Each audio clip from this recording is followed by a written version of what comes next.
My name is Dana Wells, and thank you for watching Book Critique 2.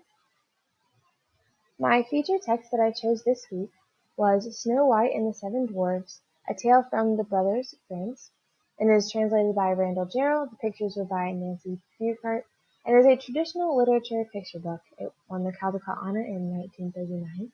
So this is a story similar to one you may be thinking of, but is in fact very different from Disney's Snow White. It has some dark scenes and it's a lot more intense, actually. So this is not the normal story. It does have Snow White and her evil stepmother, just as we all remember. But in this story, the evil stepmother tries to kill Snow White by tightening her bodice too tight and also using a poisoned comb on her. But when neither of these work, she does give Snow White the poisoned apple, just as the traditional story we all know. But in the end, Snow White wakes up, marries the prince who was carrying her off to his castle, and end up inviting the evil stepmother to their wedding and make her dance in red-hot iron shoes until she falls down. So would like to incorporate this into a third grade classroom. So the first lesson is a writing lesson, and I chose to do an alternate ending writing assignment. So before reading the book, the students will discuss as a class the version of Snow White that they are familiar with. What is the stepmother's role in this book, and how does the story end?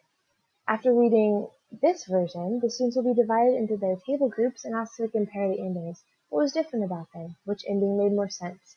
And which did they prefer? Students will then be asked to brainstorm some familiar fairy tales with an emphasis on how they ended. Students will collaborate on which fairy tale ending they would like to change, and to discuss how they would like to end it instead. Students will then create an alternate ending to a well-known fairy tale using Storyboard That, which I will show you in just a moment, to make a comic.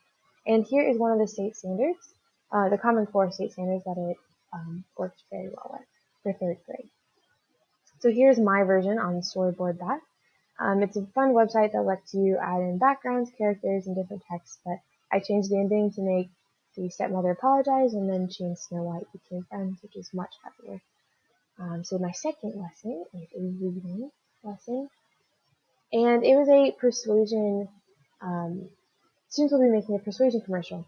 So after reading and analyzing Snow White and the Seven Dwarfs, students will be divided into small groups and asked to discuss why Snow White took the lace. Why'd she take the can? Why'd she take the apple? The groups will be asked to discuss persuasion techniques that they are familiar with. Where do they see persuasion in their everyday life? Is it on commercials on TV? From their little siblings trying to get them to do their chores? Or from their parents trying to get them to do chores? Just where do they see it? The groups will then brainstorm different advertising techniques. Who's the consumer? What strategies are effective to which age group? The student groups will then either pick the lace, comb, or apple and make a 30 to 60-second commercial attempting to sell the product using Spark Video. Commercials must include key words, descriptive phrases, and language that pertains to time, sequence, cause, and effect. So then here is a little video I made using Spark Video. It's not a complete commercial, but it's just to get the students' ideas flowing.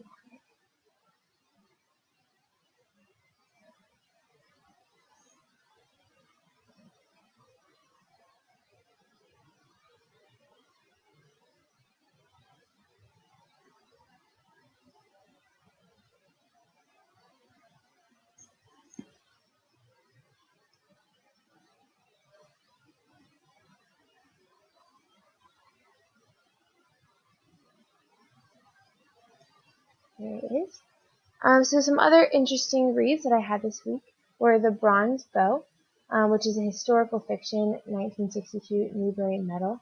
It's the story of a young Jewish boy who lived during the same time period as Jesus. So it could be incorporated into a social studies classroom because of the time period, or also a religious classroom.